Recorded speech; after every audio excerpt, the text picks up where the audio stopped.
नारायणगढ मोगलिन सडक खण्ड गैरातीदेखि फेरि अवरुद्ध। पहिरोले ट्रक पुरिँदा चालक घाइते, मेची राजमार्ग पनि बन्द। कान्तिपुर समाचारमा आज गुरुप्रति भक्तिभाव व्यक्त गर्दै गुरु पूर्णिमा मनाइँदै 12 वर्षमा सम्पत्ति शुद्धिकरणमा दर्ता भएका 3000 उजुरी मध्ये 86 मुद्दा मात्र विशेष अदालतमा। मन्त्री र मातहत निकायका प्रमुख बीच द्वन्द्व बढ्यो, बर्खासँगै सर्पको बेगबेगी। श्रम समझदारी नै नभएका पश्चिमा मुलुकमा जाने नेपाली बढे।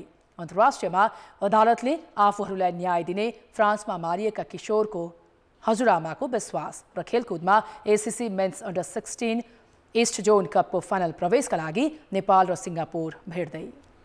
नमस्कार, अब मुख्य समाचार। कोशी प्रदेशको मुख्यमन्त्रीमा कांग्रेस र माओवादीले आलोपालो गर्ने सहमति भए पनि पहिला नेतृत्वमा हानथाल। राप्रपाको पनि दाबी, केन्द्रको मुख ताक्दै प्रदेश नेतृत्व। ललिता निवासको जग्गा संरक्षणमा काठमाडौँ महानगरको सक्रियता। अनधिकृत संरचना 7 दिनभित्र नहटाए भत्काउने चेतावनी। जग्गा हिनामिना आरोपमा थप 3 जना पक्राउ।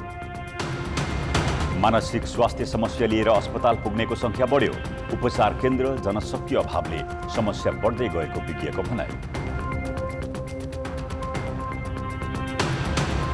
फ्रान्समा प्रहरीद्वारा हत्या गरिएका किशोरीकी हजुरआमाले गरिन् दंगा रोक्न आग्रह। आफूहरूलाई अदालतले न्याय दिने विश्वास।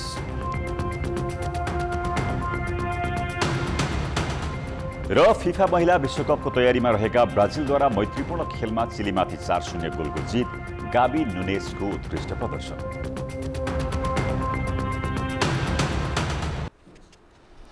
कोशी प्रदेशको मुख्यमन्त्रीका लागि नेपाली कांग्रेस र माओवादी केन्द्रले पहिलो नेतृत्वमा दाबी गरेका छन्। गठबन्धन दलले राप्रपालाई पनि फकाउने प्रयास गरिरहँदा उसले पनि सुरुमै नेतृत्वको चाहना राखेको छ। प्रमुख परशुराम खापुङले असार 21 भित्र बहुमतको सरकार गठनका लागि हिजो दलहरूलाई आह्वान गरेका छन्। प्रदेश प्रमुख खापुङले संविधानको धारा 168 को उपधारा 2 बमोजिम गठबन्धन सरकारका लागि आह्वान गरेका हुन्। उपधारा 2 वा 3 अनुसार जाने भन्ने विवाद देखिएपछि कानुनी परामर्श गरेर उपधारा 2 अनुसार आह्वान गरिएको प्रदेश प्रमुखद्वारा जारी सूचनामा उल्लेख गरिएको छ। कोशी प्रदेशमा हिक्मत कार्की नेतृत्वको सरकारले शुक्रबार विश्वासको मत लिन असफल भएपछि नयाँ सरकार गठनका लागि सत्तारूढ दलले तयारी सुरु गरिसकेका छन्। तर नेतृत्व कसको भन्नेमा सहमति भएको छैन। नेपाली कांग्रेस र माओवादी केन्द्रबीच कोशी प्रदेशमा आलोपालो सरकार चलाउने सहमति जुटे पनि पहिलो मुख्यमन्त्री को बन्ने भन्नेमा आफ्नो दाबी छाडेको छैनन्। कुनै कुरै नमिलेपछि कांग्रेस र माओवादीका नेताहरूले काठमाडौँ आएर शीर्ष नेतासँग गुहार मागेका छन्।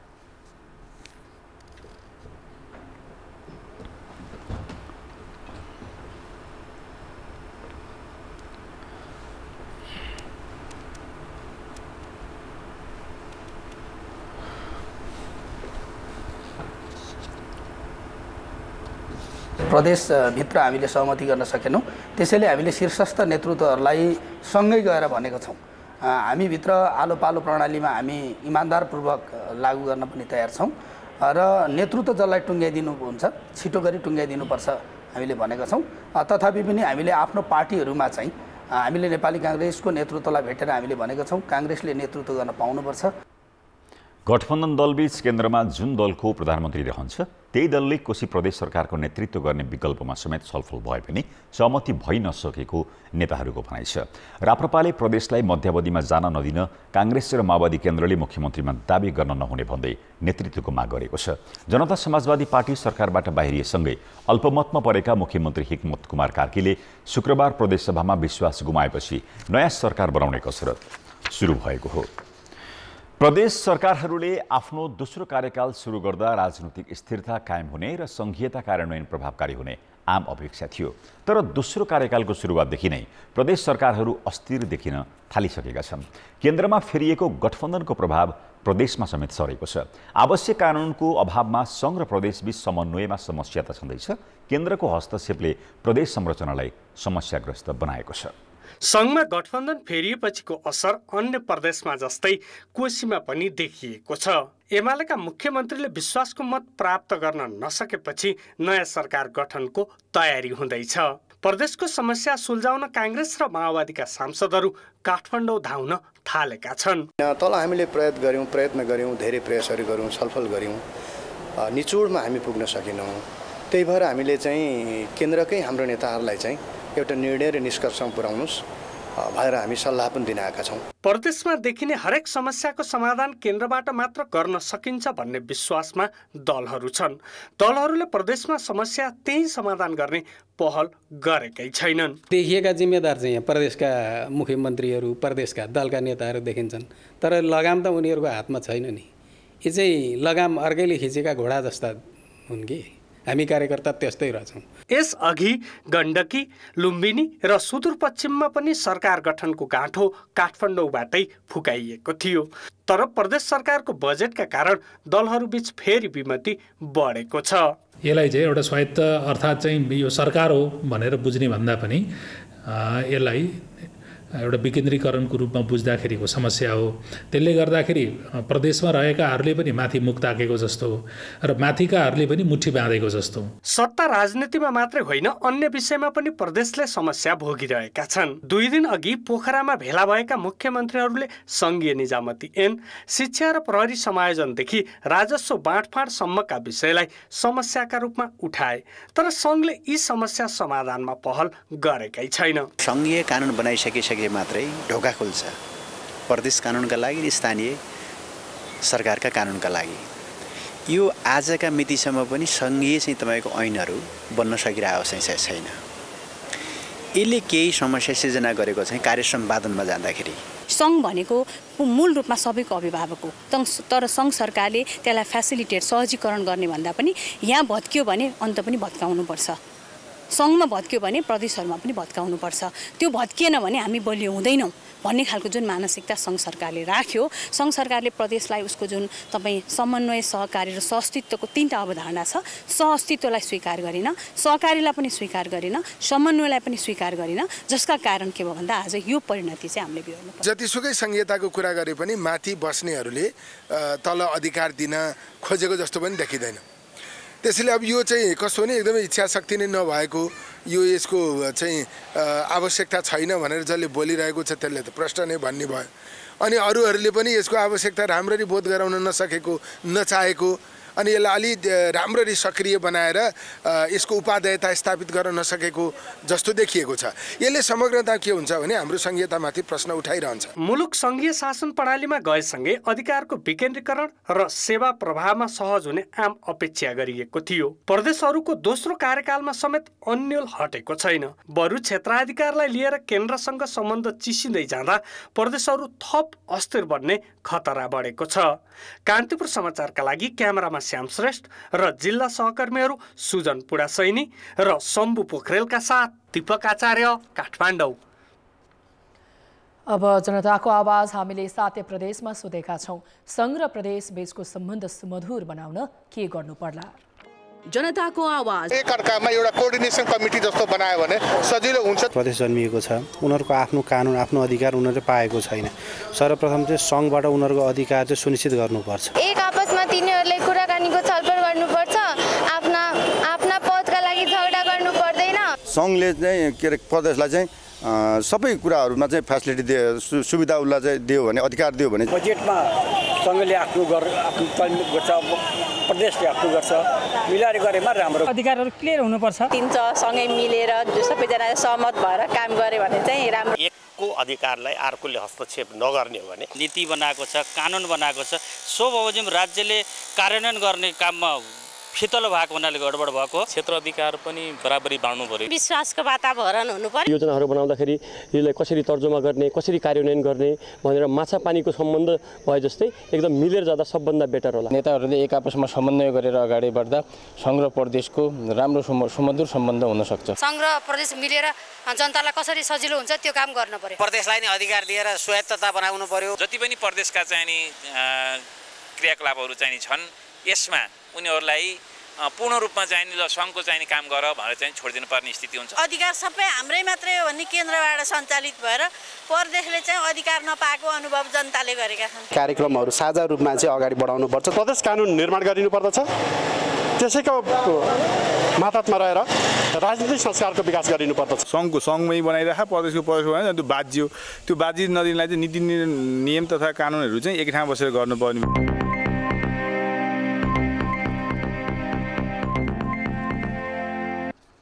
आज गुरु पूर्णिमा गुरुप्रति आदर सम्मान प्रकट गर्दै मनाइँदैछ। पूर्वीय दर्शन अनुसार गुरु पूर्णिमालाई वेदव्यास जयन्तीको रूपमा पनि मनाउने चलन रहिआएको छ। खास गरी आजको दिन विद्यार्थीले आफ्ना शिक्षकलाई सम्मान र आदरपूर्वक सम्झने गर्दछन्। बालुवाटार स्थित ललिता निवासको सरकारी जग्गा हिनामिनाको आरोपमा थप 3 जना पक्राउ परेका छन्।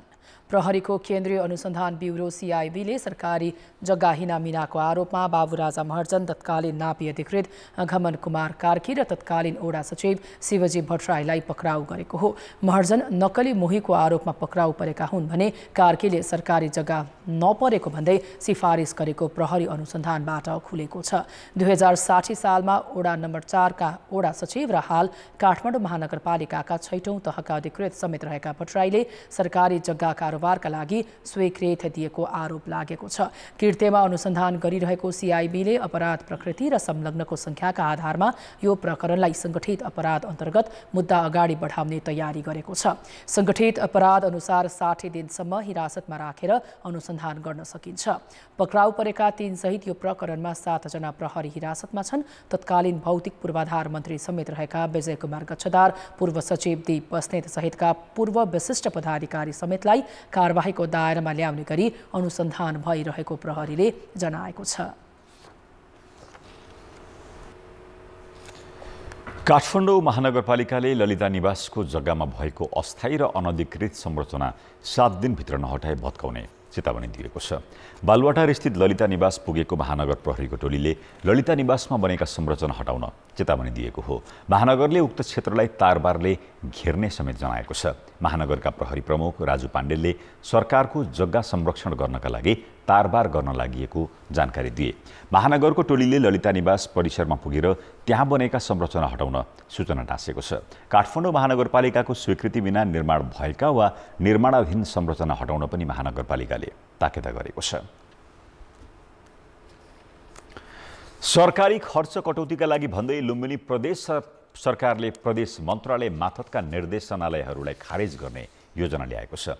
यसबाट कर्मचारी र पदाधिकारीहरू घट्ने र काम प्रभावकारी हुने सरकारी दाबी छ। कतिपयले भने सरकारको यो कदमले सेवा प्रवाहमा असर पर्ने र नागरिकले शास्ति भोग्नुपर्ने बताएका छन्। लुम्बिनी प्रदेशमा हाल 10 वटा मन्त्रालय छन् भने तिनको मातहतमा रहेर काम गर्ने 7 वटा निर्देशनालय छन्। आगामी आर्थिक वर्षको बजेट मार्फत लुम्बिनी प्रदेश सरकारले आन्तरिक स्रोत कमजोर भएको निर्देशनालयले अपेक्षित कार्य सम्पादन गर्न नसकेको र खर्च कटौती गरेर काम गर्न सकिने आधार भएको भन्दै ती निर्देशनालयहरू हटाउने निर्णय गरेको छ।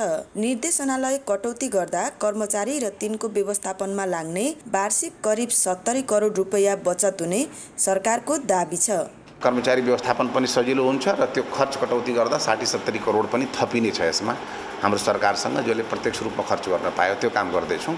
सरकारी घोषणासँगै आगामी आर्थिक वर्षको सुरुवातबाट स्वास्थ्य निर्देशनालय स्वास्थ्य मन्त्रालयमा, वन निर्देशनालय वन तथा वातावरण मन्त्रालयमा, उद्योग वाणिज्य तथा उपभोक्ता हित संरक्षण निर्देशनालय उद्योग पर्यटन तथा यातायात व्यवस्था मन्त्रालयमा, कृषि विकास निर्देशनालय कृषि तथा भूमि व्यवस्था मन्त्रालयमा गाभिनेछन्। यस्तै यातायात पूर्वाधार निर्देशनालय भौतिक पूर्वाधार विकास मन्त्रालयमा, शिक्षा तथा सामाजिक विकास निर्देशनालय सामाजिक विकास मन्त्रालयमा र पशुपन्छी तथा मत्स्य विकास निर्देशनालयलाई कृषि तथा भूमि व्यवस्था मन्त्रालयमा गाभिनेछ। प्रदेश सरकारले विधागत मन्त्रालय र निर्देशनालयमा यसबारे पूर्व छलफल पनि गरेको थिएन। निर्देशनालय खारेज गर्ने प्रदेश सरकारको निर्णय संघीयताको विकेन्द्रित नीति विपरीत केन्द्रीकृत गरी नागरिकको सेवा प्रवाह र जवाबदेहितालाई साँगुरो बनाएको भन्दै आलोचित भएको छ। जनताले पाउने सेवाहरू कुनै पनि परिस्थितिमा चाहिँ कमजोर नबनुन्, कि निष्प्रभावी नबनुन् र सेवा प्रभावित नहोस् भन्ने चाहिँ सबैको जनचासो छ। लुम्बिनी प्रदेश सरकार मातहतका निर्देशनालयमा 213 कर्मचारीको दरबन्दी छ। प्रदेश सरकारका कतिपय निर्देशनालयहरूको व्यवस्था र तिनको कामबारे प्रदेश ऐनहरूमै उल्लेख छ। त्यसैले निर्देशनालय खारेज गरी मन्त्रालयमा गाभ्ने बजेट भाषणमा गरेर मात्र पुग्दैन, ऐन कानुनको संशोधन र कार्यविधिमा स्पष्टता ल्याए मात्रै कार्यान्वयनमा जाने देखिन्छ। कान्तिपुर समाचारका लागि अमृता अनमोल, बुटबल, रूपन्देही। हामीसँग समाचार बाँकी नै छन्। अविरल वर्षासँगै पहिरो खस्ने क्रम नरोकिएपछि संघीय राजधानी काठमाडौँको लाइफलाइन मानिएको नारायणगढ मुगलिन खण्डको सडक फेरि अवरुद्ध भएको छ। इच्छाकामना गाउँपालिकाको 3 नम्बर पुल नजिकै गैरातीदेखि फेरि पहिरो खस्न थालेपछि राजमार्ग अवरुद्ध भएको हो। त्यसअघि दिनभर अवरुद्ध बनेको नारायणगढ मुगलिन सडक हिजो साँझ 6 बजेबाट दुईतर्फी खुलेको थियो, तर केही घण्टापछि पुनः अवरुद्ध बनेको छ। पहिरोले नारायणगढबाट काठमाडौँ आउँदै गरेको एउटा कन्टेनरलाई थिचेपछि चालक राम पुकार घाइते भएका छन्। उनको स्थानीय अस्पतालमा उपचार भइरहेको छ। अहिले बाटो दुईतर्फी नै अवरुद्ध रहेको जिल्ला प्रहरी कार्यालय चितवनका प्रमुख रामेश्वर कार्कीले जानकारी दिए। पहिरोका कारण सयौं सवारी साधन बीच बाटोमै अलपत्र परेका थिए। यस क्षेत्रमा बिहीबार दिउँसोदेखि नै पहिरोले सवारी आवागमनमा बारम्बार अवरोध पुर्याइरहेको छ। यसैबीच जिल्ला प्रशासन कार्यालय चितवनले अत्यावश्यक नपरी यात्रा नगर्न आग्रह गरेको छ। उता मेची राजमार्गको ताप्लेजुङ सडक अवरुद्ध नै छ। गैराती केही समय डाइभर्सन मार्फत खुलाइए पनि हेवा खोलामा बाढी आएका कारण पुनः बन्द भएको हो। यससँगै जिल्लामा ग्यास, डिजेल लगायतको इन्धन ठप्प भएको उद्योग वाणिज्य सङ्घ ताप्लेजुङका अध्यक्ष नारायण थापाले बताएका छन्। अवरुद्ध तमोर करिडोरको चतरा मूलघाट गणेश चोक सडक पनि बन्द नै छ। कोशी राजमार्गको खाँदबारी नुम जोड्ने किमाथानका सडक पनि अवरुद्ध रहेको सडक विभागले जनाएको छ। पहिरोले अवरुद्ध नारायणगढ मुगलिन सडक खण्डको र त्यहाँको पछिल्लो अवस्थाबारे थप जानकारी दिन चितवन संवाददाता राजु चौधरी प्रत्यक्ष सम्पर्कमा छन्। राजु, पृथ्वीराज मार्गको मुगलिन नारायणगढ सडक खण्ड पुनः अवरुद्ध भएको छ। काठमाडौँ जोड्ने मुख्य लाइफलाइन मानिएको यो सडकमा बर्खामा निरन्तर जसो अवरुद्ध हुँदा त्यहाँको पछिल्लो अवस्था के छ?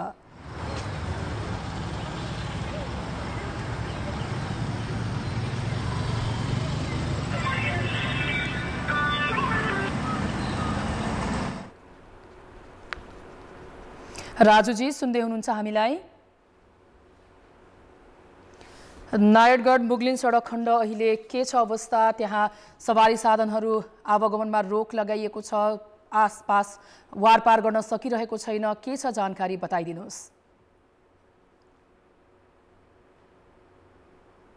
हामीले हाम्रा सहकर्मी राजु चौधरीसँग सम्पर्क गर्ने प्रयास गरिरहेका छौँ र अहिले हामी केही बेरमा पुनः उहाँलाई सम्पर्क गर्ने प्रयास गर्ने नै छौँ। अब बाँकी समाचार। नेपालमा पछिल्लो समय मानसिक स्वास्थ्य समस्या लिएर अस्पताल पुग्नेको संख्या बढ्दै गएको छ। त्रिवी शिक्षण अस्पतालका अनुसार अहिले दैनिक 100 जनासम्मले मनोपरामर्श सम्बन्धी बहिरङ्ग सेवा लिने गरेका छन्। यस्ता बिरामी 15 देखि 20% वृद्धि भएको अस्पतालको भनाइ छ। यस्तै ललितपुरको मानसिक अस्पतालको बहिरङ्ग विभागमा दैनिक 200 जनाले सेवा लिने गरेकोमा पछिल्लो समय 10% वृद्धि भएको अस्पतालले जनाएको छ। कोभिड महामारीपछि मानसिक स्वास्थ्य सम्बन्धी परामर्श लिन आउनेको संख्या बढेको अस्पतालले जनाएको छ। अस्पतालमा आउने बिरामीहरूको दैनिक बिरामीहरूको संख्या लगभग 150 भन्दा मुनि थियो भने अब अहिले कोभिड आइसके पछाडि चाहिँ 200 को हाराहारीमा ओपीडीबाट हामी सेवा दिन्छौँ। यसरी कुरा गर्नु पर्दाखेरि लगभग 10% जति र त्योभन्दा माथि नै भनौँ न बिरामीको चाहिँ अस्पतालमा आउने संख्या चाहिँ वृद्धि भएको देखिन्छ।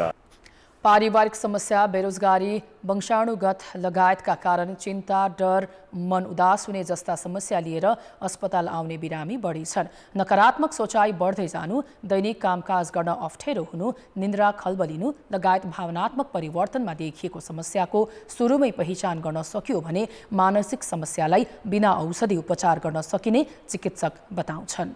हाम्रोमा आउने मानसिक स्वास्थ्य समस्यामध्ये हरेक 4 जनामा 2 जनाको समस्या चाहिँ यो एन्जाइटी डिसअर्डर, यो मन डराउने, मन आत्तिने, बढी चिन्ता लिने, अनि त्यो कारणले उसको दैनिक काममा असर पर्ने, अथवा डिप्रेसनको समस्याहरू, मन उदास हुने, मन खुसी नहुने, अनि आत्मविश्वास कमजोर लाग्ने, कुनै काममा ध्यान नदिएर जिन्दगीदेखि भनौँ न एकछिन होपलेस, हेल्पलेस फिल गर्ने डिप्रेसनको समस्या, यो मुख्य समस्या चाहिँ यो 2टा समस्या चाहिँ अलि बढेको देख्छ। मानसिक स्वास्थ्य समस्यालाई राज्यले अझै पूर्ण रूपमा सम्बोधन गर्न सकेको छैन। मानसिक स्वास्थ्य उपचार केन्द्र तथा जनशक्ति अभावका साथै जनचेतनाको कमी लगायतका कारण मानसिक समस्या बढ्दै गएको विज्ञको भनाइ छ। पहिरोले अवरुद्ध नारायणगढ मुगलिन सडकको अवस्था र यसबारे थप जानकारी दिन चितवन सहरकर्मी राजु चौधरी प्रत्यक्ष सम्पर्कमा छन्। राजु, अहिलेको अवस्था के छ? पृथ्वी राजमार्गको मुगलिन नारायणगढ सडक खण्ड पुनः अवरुद्ध भएको छ भनिएको छ, जानकारी दिनुहोस्।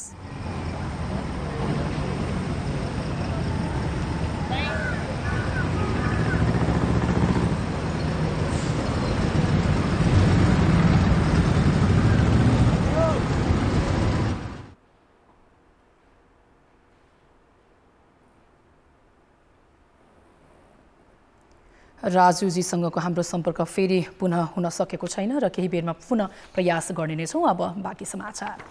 आपराधिक तथा गैरकानुनी क्रियाकलापबाट आर्जित सम्पत्तिको अनुसन्धान गरी कारबाही गर्न 2068 सालमा सम्पत्ति शुद्धिकरण विभाग गठन भयो। 12 वर्षको अवधिमा विभागमा 3000 भन्दा बढी उजुरी दर्ता भएका छन्। तर राजनीतिक हस्तक्षेप र छिटो हुने नेतृत्व परिवर्तन लगायतका कारण विभाग प्रभावहीन देखिएको छ, जसका कारण नेपाल विश्वभरिकै वित्तीय कारोबारको नियमन गर्ने निकाय financial action task force FATF को निगरानी सूचीमा पर्ने जोखिम बढेको छ।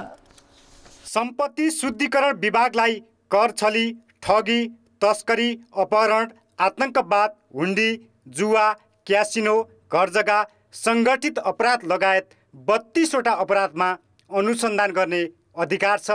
स्थापनाको 12 वर्षमा विभागमा यस्ता 3041 वटा उजुरी दर्ता भएका छन्।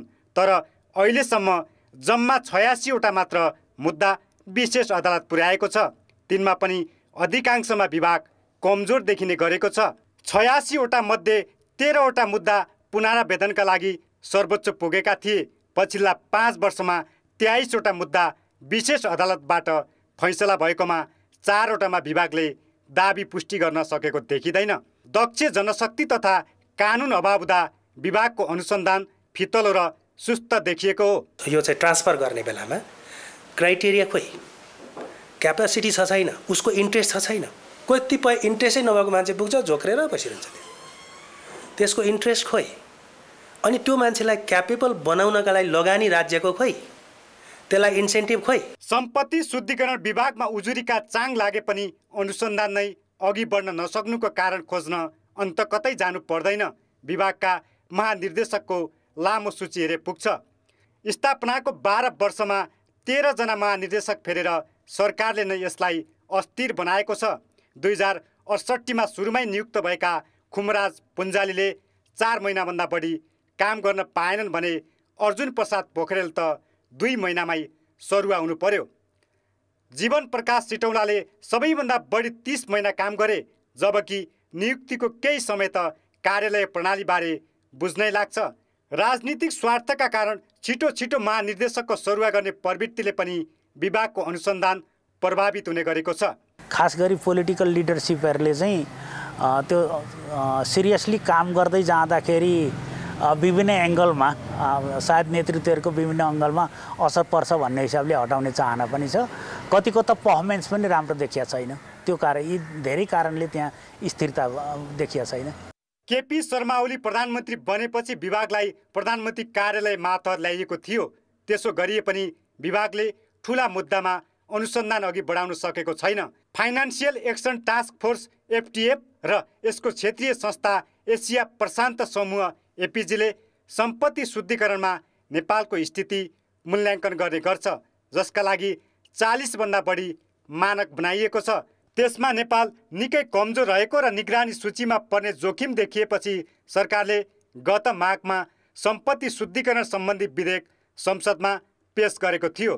त्यो विधेयक अघि नबढेकाले नेपाल निगरानी सूचीमा पर्ने जोखिम अझै टरिसकेको छैन। यसो भयो भने नेपालमा विदेशी लगानी बन्द हुने लगायतका गम्भीर वित्तीय प्रभाव निम्तन सक्छ। कान्तिपुर समाचारका लागि क्यामेरामा विकास जोशीका साथ प्रकाश बोम, काठमाडौँ। अब जनमत।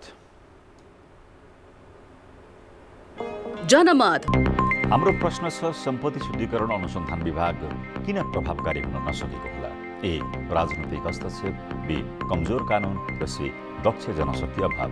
जनमतको अन्तिम परिणाम आज बेलुकी 8 बजेको कान्तिपुर समाचारमा प्रसारण गर्नेछौँ। कृपया न्युज स्पेस ए, बी वा सी टाइप गरी 34001मा एसएमएस गरी आफ्नो मत व्यक्त गर्नुहोला। पहिरोले अवरुद्ध नारायणगढ मुगलिङ सडक खण्डको पछिल्लो अवस्था र त्यहाँको अपडेटबारे थप जानकारी दिन चितवन संवाददाता राजु चौधरी यति बेला प्रत्यक्ष सम्पर्कमा फेरि पनि जोडिएका छन्। राजु, पटक पटक यो पहिरोका कारण चितवनको नारायणगढ मुगलिङ सडक खण्ड अवरुद्ध हुने गरेको छ। के छ पछिल्लो अपडेट? त्यहाँको पहिरो पन्छाएर राजमार्ग सुचारू गरिने काम कसरी भइरहेको छ?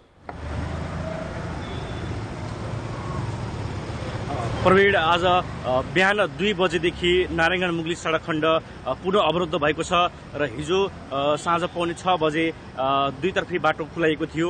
तर बिहान 2 बजेको समयमा वीरगञ्जबाट काठमाडौँ जाँदै गरेको एउटा कन्टेनरमा सोही 3 नम्बर पुलमा जहाँ केही दिनदेखि पहिरो खसिरहेको छ, सोही स्थानमा पहिरो खसेपछि कन्टेनरमा क्षति पुगेको छ र त्यो कन्टेनर सडकमै तिर्सो परे पल्टिएको अवस्थामा रहेको छ भने त्यो कन्टेनरको चालक पनि घाइते भएका छन् र त्यसले गर्दाखेरि अहिले पहिरो र त्यो कन्टेनर त्यो पल्टिएको अवस्थाले गर्दाखेरि अहिले नारायणगढ मुगलिङ सडक खण्ड दुईतर्फी नै अवरुद्ध भएको छ र जसका कारणले गर्दाखेरि रातोदेखि नै सवारी साधनहरू अहिले जाममा रहेका छन्। र यति बेला म यो भरतपुरको आँपटारी चोकमा रहेको छु। यहाँ पनि पृष्ठभूमि देख्न सकिन्छ, थुप्रै सवारी साधनहरू यहाँ पनि रोकिएका छन्। भरतपुरका विभिन्न स्थानहरूमा सवारी साधनलाई रोकिएको छ किनकि बीच जङ्गलहरूमा बीच बाटोहरूमा रोकिँदाखेरि कतिपय यात्रुहरू अल्पत्र अवस्थामा केही खान पनि नपाउने अवस्था चाहिँ रहन्छ। त्यसले गर्दाखेरि जहाँ बजार क्षेत्र छ त्यही क्षेत्रहरूमा मात्र चाहिँ सवारी साधनहरूले प्रशासनले रोकिरहेको छ र अहिले पहिरो हटाउने अब केही बेरमा चाहिँ हामीले पहिरो हटाउने काम चाहिँ हुनेछ भनेर हामीले जानकारी पाएका छौँ। यद्यपि त्यो कन्टेनर पल्टिएकोले गर्दाखेरि अलिकति समस्या भइरहेको छ र आज फेरि यो नारायणगढ मुगलिङ सडक खण्डले चाहिँ यात्रुलाई शास्ति दिने अवस्था चाहिँ देखिएको छ र चितवन प्रशासनले सोही अनुसार चाहिँ आफ्नो गन्तव्यमा जान बेलामा अन्य प्रशासनले आग्रह गरेको छ। राजु, अब यस सडक खण्डको समस्या वर्षौँदेखिको समस्या हो। यहाँ स्थायी पहिरो समाधान किन हुन नसकेको होला? विकल्पबारे सधैँ चर्चा मात्रै हुन्छ। के भन्छन् सरकारी अधिकारीहरू? पक्कै पनि यो नारायणगढ मुगलिङ सडक खण्ड एउटा लाइफलाइन हो। यो बाटो वर्षेनी यो बर्खायाममा यस्तै समस्या चाहिँ दिइरहेको छ। जनताहरू यो समस्या भोग्न बाध्य भइरहेका छन्। यो 2 दिन 3 दिन लगातार यो बाटो बन्द हुँदाखेरि चाहिँ हजारौँ यात्रुहरू मर्का परेका छन्। तर पनि विकल्प दिन सकिरहेको अवस्था छैन र एउटा विकल्पको राजमार्ग रूपमा यो चितवनको शक्तिखोरदेखि धादिङको यो फिस्लिङसम्म चाहिँ वैकल्पिक चाहिँ राजमार्ग चाहिँ भनिएको थियो धादिङ निस्कन सक्ने गरी। तर चाहिँ त्यो बाटो पनि साना सवारी साधनहरूलाई केही ठाउँमा चाहिँ जान सक्ने अवस्था छैन। अलिकति त्यहाँ समस्या देखिएछ। यदि त्यो बाटोलाई अलिकति सहज बनाउने हो भने ससाना सवारी साधनहरू चाहिँ शक्तिखोरदेखि फिस्लिङ निकाल्न सक्ने अवस्था रहन्छ। र त्यसै गरी यो भरतपुरमै घुमाउनेदेखि त्यहाँ पुल एउटा निर्माण गर्न सकिए त्यहाँबाट दमोली निस्किने बाटो पनि रहेको छ। यो विकल्प चाहिँ प्रशासनहरूले चाहिँ दिन सकिरहेको अवस्था छैन। वर्षेनी चाहिँ यसमा चाहिँ अब यो बाटोमा चाहिँ अहिले अब जुन अहिले पहिरो खसेको छ ठाउँ त्यो ठाउँमा चाहिँ यहाँका इन्जिनियरहरू सडक विभागले चाहिँ कल्पना गरेको चाहिँ हामीले थिएनौँ भन्ने खालका इन्जिनियरहरूले प्रतिक्रिया दिएका थिए। त्यसले गर्दाखेरि यसमा चाहिँ अब पनि सरकार गम्भीर भएन भने जनताले सधैँ यो नारायणगढ मुगलिङ सडक खण्डमा शास्ति भोग्नुपर्ने हुन्छ र छिटोभन्दा छिटो सरकारले विकल्पक रूपमा अन्य चाहिँ बाटोहरू चाहिँ बनाउनुपर्छ र नारायणगढको जुन शक्तिखोरदेखि फिस्लिङको बाटो छ त्यो बाटोलाई जति सक्दो सहज रूपमा सानो सवारी साधन पनि चल्न सक्ने चाहिँ बनाउनुपर्छ। नभए यो वर्षेनी यो अहिलेदेखिको समस्या होइन, यो वर्षेनी चाहिँ समस्या दिइरहेको छ। गत वर्ष मौरी पुलको पहिरोले समस्या दिइरहेको थियो र अहिले एकै ठाउँमा बिहिबारदेखि लगातार समस्या दिइरहेको छ। यसले गर्दा चाहिँ अलिकति चाहिँ समस्या देखिएको छ। यसमा सरकारी पक्ष चाहिँ अलिकति उदासीन देखिएको चाहिँ हामीले चाहिँ त्यो देख्न सक्छौँ र विकल्प चाहिँ दिन नसकेको जस्तो देखिन्छ र यो विकल्प हुँदाहुँदै पनि प्रयास चाहिँ नगरेको जस्तो देखिन्छ। हुन्छ राजु, यहाँलाई धन्यवाद जानकारीका लागि। उनी थिए चितवन सहकर्मी राजु चौधरी। मुगलिङ नारायणगढ सडक खण्ड पहिरोका कारण केही दिन अघिदेखि नै अवरुद्ध बनेको छ र त्यहाँ हिजो पनि एउटा कन्टेनर पल्टिएर अहिले पनि सडक अवरुद्ध छ, जसका कारण मानव आवत जावतमा समस्या भइरहेको छ। अत्यधिक गर्मीसँगै पानी पर्न थालेपछि सर्पहरू जमिनमा देखिने र मानिसलाई टोक्ने घटना बढेका छन्। सर्पदंशका कारण वर्षेनी धेरै मानिसले अकालमा ज्यान गुमाउँदै आएका छन्। 100 वर्ष अघिदेखि नै अस्ट्रेलियाले उपचारका लागि एन्टी स्नेक भेनम उत्पादन गरेको थियो। विश्वका धेरै देशले यसको उत्पादन र प्रयोग गरिरहेका छन्, तर नेपालमा भने अहिले बल्ल एन्टी स्नेक भेनमको सम्भाव्यता अध्ययन सुरु भएको छ। गएको जेठ 26 गते सिन्धुलीको दुधौलीमा विषालु सर्पको टोकाइबाट 13 वर्षीय ग्रीष्म पहाडी र 3 वर्षीय ग्रीष्म पहाडीको मृत्यु भयो। सुतिरहेको अवस्थामा विषालु सर्पले टोकेपछि 2 दाजुभाइको अकालमा ज्यान गयो। घर नजिक सर्पदंशको अस्पताल, एन्टी स्नेक भेनम र समयमा उपचार सेवा नपाएकै कारण यस्तो हृदय विदारक घटना भयो। हेल्थ एसिस्टेन्टको भरमा, अयबको भरमा यो सर्पको पहिचान पनि हुन सक्दैन र कुन इन्जेक्सन कसरी दिने भन्ने पनि थाहा छैन। दरबन्दी कायम गरिदिनु पर्यो। मेन कुरो विशेषज्ञ भयो भने अनलाइनबाट पनि सोधेर इन्जेक्सन दिन सक्छ एउटा अयबले पनि। 2 बालकको मृत्यु भएको केही दिनभित्रै सर्पकै टोकाइबाट सिन्धुली दुधौली कर्थाकी 62 वर्षीय शिवकुमारी कार्कीले पनि ज्यान गुमाइन्। प्रत्येक वर्ष देशैभरि 20,000 मानिस सर्पदंशको शिकार हुने गरेको पाइएको छ। मधेसमा मात्र यसको सङ्ख्या 60% भन्दा बढी छ, जसमध्ये समयमा उपचार नपाउनु, जनचेतनाको अभाव, एन्टी स्नेक भेनमको समस्या लगायतका कारण 3,000 को मृत्यु हुने गरेको तथ्याङ्क छ। विज्ञहरूका अनुसार नेपालमा हालसम्म 90 भन्दा बढी प्रजातिका सर्प पाइन्छ। 100वटा टोकाइ हुन्छ, उदाहरणको लागि 100वटा टोकाइ हुन्छ भने 10वटा टोकाइ मात्रै पोइजनस सर्पको हुन सक्ने अवस्था हुन्छ। तर यो भन्दैमा हामी चाहिँ फेरि होइन यो चाहिँ विषालु होइन, यो विषालु हो भनेर आफै छुट्याउने काम गर्नु भएन। त्यस्तो अवस्थामा सर्पको टोकाइ हुने बित्तिकै हामी जति सक्यो छिटो जुन माध्यमबाट छिटो पुग्न सकिन्छ त्यो माध्यमबाट चाहिँ सर्पदंश उपचार केन्द्रमा चाहिँ जानु पर्यो। अहिले पनि त्यहाँ इमर्जेन्सीमा 2 जना बिमारी सर्पले टोकेको छ र त्यसमा हामी पहिला कस्तो हुन्छ भने सर्पले टोक्ने बित्तिकै सबैलाई एन्टी स्नेक भेनम दिनुपर्छ भन्ने छैन र त्यस्तो सिम्पटम्सहरू देख्ने बित्तिकै हामी त्यसलाई लगाउँछौँ अथवा कन्फर्म छ त्यो पोइजनस स्नेक छ भने मात्रै त्यसलाई हामी आउने बित्तिकै एन्टी स्नेक भेनम सुरु गर्छौँ। आफ्नो देशमा पनि एन्टी स्नेक भेनम खोप उत्पादनको सम्भावना हुँदाहुँदै पनि भारतको मुख ताक्नुपर्ने अवस्था छ। भारत र नेपालमा पाइने सर्पको विषको अवस्था फरक रहेका कारण त्यहाँबाट ल्याइएको एन्टी स्नेक भेनम पूर्ण रूपमा प्रभावकारी नरहेको विज्ञहरूको कथन छ। देशमै एन्टी स्नेक भेनम खोप उत्पादनका लागि मध्य प्रदेश सरकारले सम्भाव्यता अध्ययन सुरु गरेको छ। यसका लागि प्रादेशिक प्रयोगशालाले विज्ञहरूसँग परामर्श लगायतका काम थालेको छ।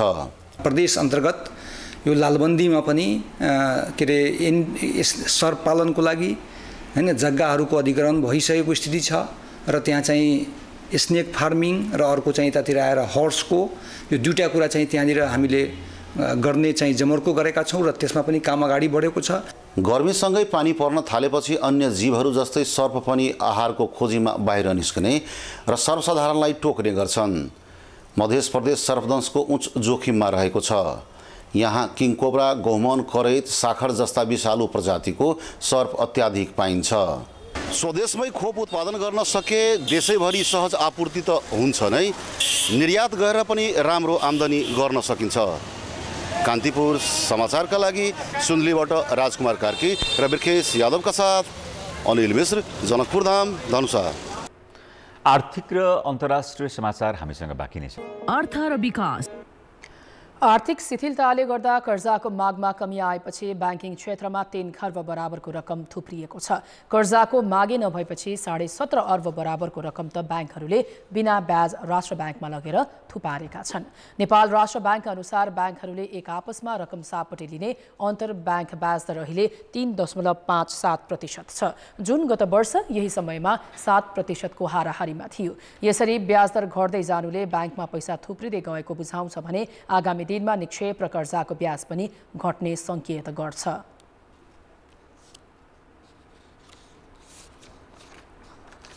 सफिसियन्सी अफ फन्ड भयो भने ब्याङ्किङ सिस्टममा यसको रेट तल गयो, धेरैलाई डिमान्ड भयो, सफिसियन्ट फन्ड छैन भने धेरैले डिमान्ड साइड स्ट्रङ भयो नि त, जसले गर्दा इन्ट्रेस्ट माथि सुटअप हुन्छ।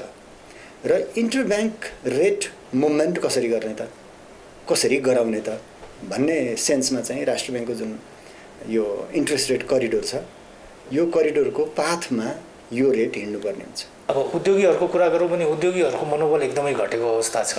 त्यसपछि बजारमा मागको पनि कमी छ। अब मागै कमी छ भने अब यो 12, 13, 14% ब्याजको पैसा लिएर कहाँ लगाउने, त्यसको लागि अब मागको कमी भएर बढी स्टक राख्ने पनि कुरा भएन। बजारबाट पैसा कम उठिराखेको छ। त्यस्तो अवस्थामा बरु अब थप लिएर थप यसको बोझ लिनुभन्दा अहिले खास अलिकति ऋण घटाएरै जाने हो कि भन्ने पनि उद्योगी व्यवसायको छ। खराब कर्जा बढेकाले ब्याङ्कहरूले पनि कर्जा विस्तारमा खासै रुचि देखाएका छैनन्। व्यावसायिक गतिविधि नै बढ्ने सङ्केत नदेखेकाले उद्यमी व्यवसायी पनि ब्याङ्कमा ऋण माग्न गएका छैनन्। व्यवसायीहरू आगामी आर्थिक वर्षको मौद्रिक नीतिको प्रतीक्षामा छन्।